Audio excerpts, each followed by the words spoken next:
आज हम एक ऐसे टॉपिक पर डिस्कशन करने वाले हैं जो इंडिया के इंफ्रास्ट्रक्चर और एनवायरनमेंट के लिए काफी इंपॉर्टेंट है और एक टर्निंग पॉइंट बन सकता है। आज हम बात करने वाले हैं केन बेटवा रिवर लिंक प्रोजेक्ट पर। सिंपल शब्दों में बात करें तो ये इंडिया का पहला मेगा रिवर लिंकिंग प्रोजेक्ट है जो बुंदेलखंड रीजन के लिए डिजाइन किया गया है। इसमें सिंपली आप एमपी में केन रिवर से जो वाटर सरप्लस रिवर है उसका पानी ड्रॉ करके आप बेटवा रिवर में ट्रांसफर करोगे। इससे बुंदेलखंड का रीजन जो काफी समय से ड्रॉट प्रोन एरिया है और पानी की कमी से जूझ रहा है उसकी प्रॉब्लम सॉल्व होंगी और इसके लिए दौधन डैम और एक लंबी सी कनाल बनाई जा रही है। अब ये प्रोजेक्ट कैसे हेल्प करेगा, क्या फायदा मिलने वाला है इस प्रोजेक्ट से? Number 1, water security. इस प्रोजेक्ट से बुंदेलखंड के रीजन को साफ पीने का पानी मिलेगा जिससे 62 लाख लोगों की प्यास बुझेगी और उनके डेली वाटर रिक्वायरमेंट पूरी होगी। Number 2, agricultural boost. इस रीजन के 10 हेक्टेयर लैंड को कल्टीवेट किया जाएगा, इरिगेट किया जाएगा, जिससे फार्मर्स सिर्फ मॉनसून पर डिपेंडेंट नहीं रहेंगे, वो साल में 1 से 2 बार कल्टीवेशन कर सकते हैं। नंबर 3,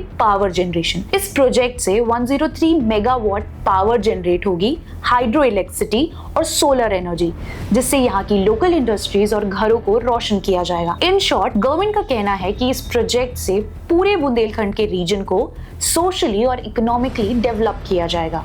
इसके शुभारंभ के बाद वाकई में ये पूरा क्षेत्र एक अलग दुनिया में जाएगा, एक अलग प्रकार से विकास का रास्ता तय करेगा। लेकिन जैसे हर बड़े प्रोजेक्ट की एक भारी कीमत होती है, इस प्रोजेक्ट की भी है। अब मेजर एनवायरमेंटल कंसर्न्स क्या है? सबसे पहला है सबमर्जेंस ऑफ फॉरेस्ट।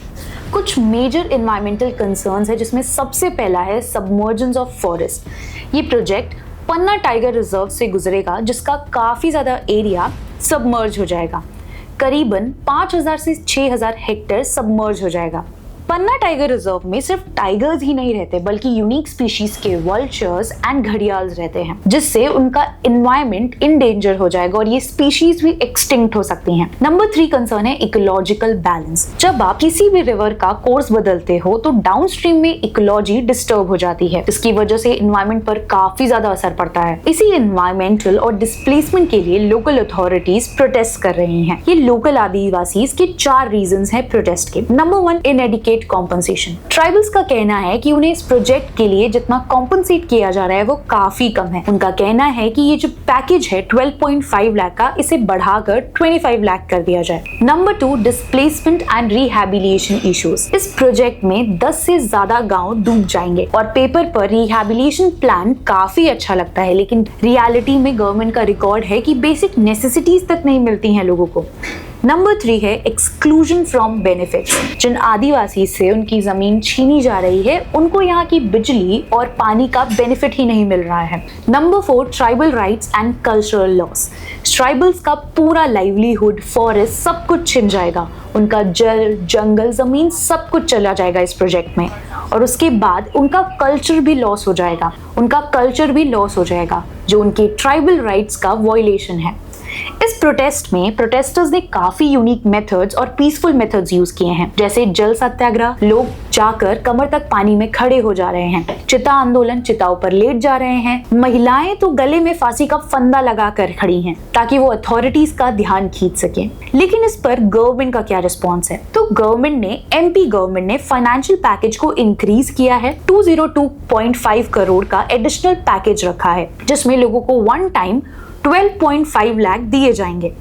लेकिन दूसरी तरफ एडमिनिस्ट्रेटिव डिनायल भी है। बुंदेलखंड के कलेक्टर का कहना है कि केन बेटवा प्रोजेक्ट के लोग जो प्रोटेस्ट कर रहे थे उनकी सारी डिमांड्स पूरी कर दी गई है और ये लोग कोई और हैं, किसी और प्रोजेक्ट के लिए प्रोटेस्ट कर रहे हैं। तो ये कहना सही होगा कि केन बेटवा लिंक रिवर प्रोजेक्ट एक दो-धारी तलवार है। इसके फायदे भी हैं, नुकसान भी है। बुंदेलखंड का रीजन डेवलप होगा लेकिन आदिवासी और एनवायरमेंट का विनाश होगा। ट्रू डेवलपमेंट ये नहीं है कि आप एक कम्युनिटी को बर्बाद करके दूसरी कम्युनिटी को डेवलप करो। गवर्नमेंट को social security, social justice, human rights को साथ में लेकर चलना होगा, तभी वो डेवलपमेंट पूरी तरीके से हो पाएगी। ट्रू डेवलपमेंट वो नहीं है कि एक कम्युनिटी के रिसोर्सेज लेकर आप दूसरी कम्युनिटी को डेवलप करो। गवर्नमेंट को डेवलपमेंट करना है तो उन्हें ह्यूमन राइट्स और सोशल जस्टिस को ध्यान में रखना होगा। कमेंट्स में आप बताओ कि आप कमेंट्स में आप बताओ कि आप क्या सोचते हो इस प्रोजेक्ट के बारे में। Till then, like, share, subscribe lock my college. See you in next video.